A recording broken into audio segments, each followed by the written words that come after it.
Hi, I'm Paul Battaglia. This is section 1.6. Section 1.6 takes students through a look at limits at infinity. Now the first thing that they might say is, well, wait a minute, didn't we just look at limits at infinity? And in 1.5, they looked at infinite limits. So obviously the next follow-up question is, well, what's the difference? So we have to start there.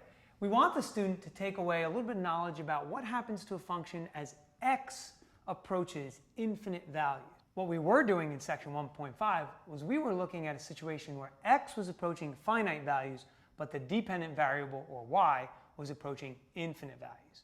So we had in 1.5 this connection between infinite limits and vertical asymptotes. Well, now in section 1.6, we're going to see a connection between limits at infinity and horizontal asymptotes. So once again, this will allow us to address mathematical practice for AP Calculus number 2, the ability to connect concepts with their visual representations, with and without technology.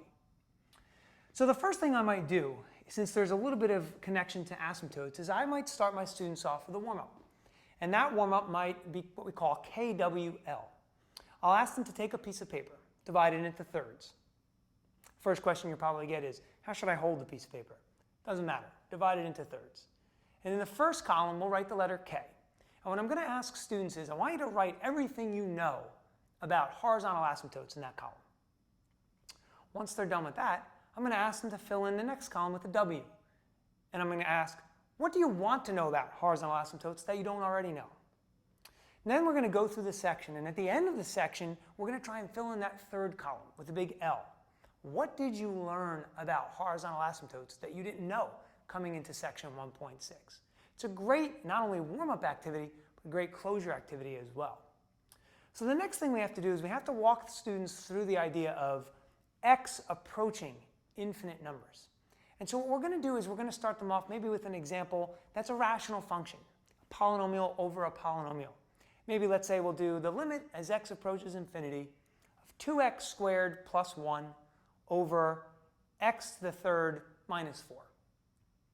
So in this case, the first question I'm going to pose to students is, well, you've been used to using direct substitution or all these other analytical methods.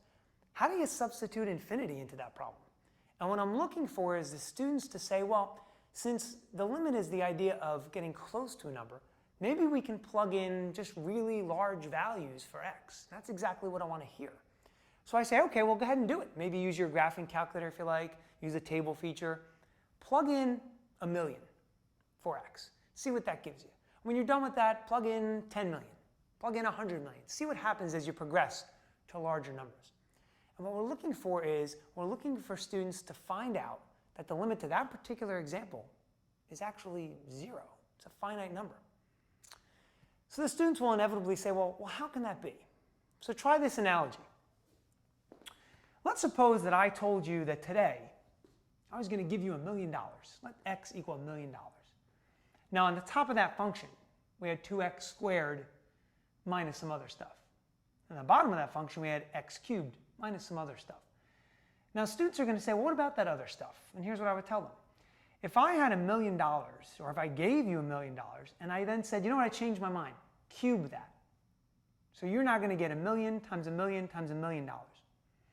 If I then came to you the next day and said, I need to borrow $4 for lunch, x cubed minus 4, would you care? And the answer is probably no, because you have $1,000,000 cubed dollars that you just got. That $4 doesn't really mean much to you. What this is doing is it's trying to give them an idea of the powers and the behavior of those leading coefficients. And so we're trying to get them to understand that as x approaches infinity, in a rational function at least, it's the behavior of those two powers that matters most. All right, let's move away from that example, because rational functions aren't the only examples that exist out there. So this leads us to some common mistakes that students might make, because if you show them a rational function, they might assume that every time they see a function over a function, that we can apply these type of leading coefficient methods. But let's try and give them this one. Limit as x approaches infinity of e to the x plus 1 in the numerator over sine of x minus 2. Now you're going to find that students might be at a loss because they cannot apply the leading coefficients versus each other. So what do we do now? Well, we tell students, listen, you can't always rely on common habits. Things are not always going to be the same. And so what we have to do is we have to rely on some of our past knowledge. How does the function e to the x behave? How does the function sine of x behave? When we do that, then we're really starting to analyze things. Now we're starting to look at whether the numerator is growing faster or the denominator is growing faster. When we do these kinds of things, what we're doing is we're getting students to reason through, to justify what they're thinking, and this is exactly what we need to do as we progress through the AP Calculus course. What are some nice tips that might help prepare students for the AP exam? Well, first, we've talked a little bit about use of the graphing calculator. And don't be mistaken, the AP exam will test students' fluency on how to use their calculator. We've been talking a little bit today about how to support those conclusions on 1.6. But we don't want them to justify solely by using that calculator. So watch out for that on the AP exam. Have students be able to say analytically, the limit as x approaches infinity of this function is this, and here's why I know. And any graphical or table evidence we can use to support, well, that's fantastic too. Secondly, if you're looking for a great closure activity that might be on the level of an AP problem, look at examples or exercises 26, 29, 30, and 33 in the back of the book. Those are great examples of what look like rational functions, but really aren't, and really require the students to look at the numerator versus the denominator. If you need a real specific example to close the lesson, try this one.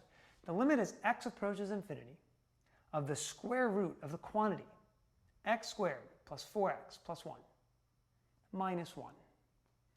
That is not even a rational function. It's not even a quotient of two functions.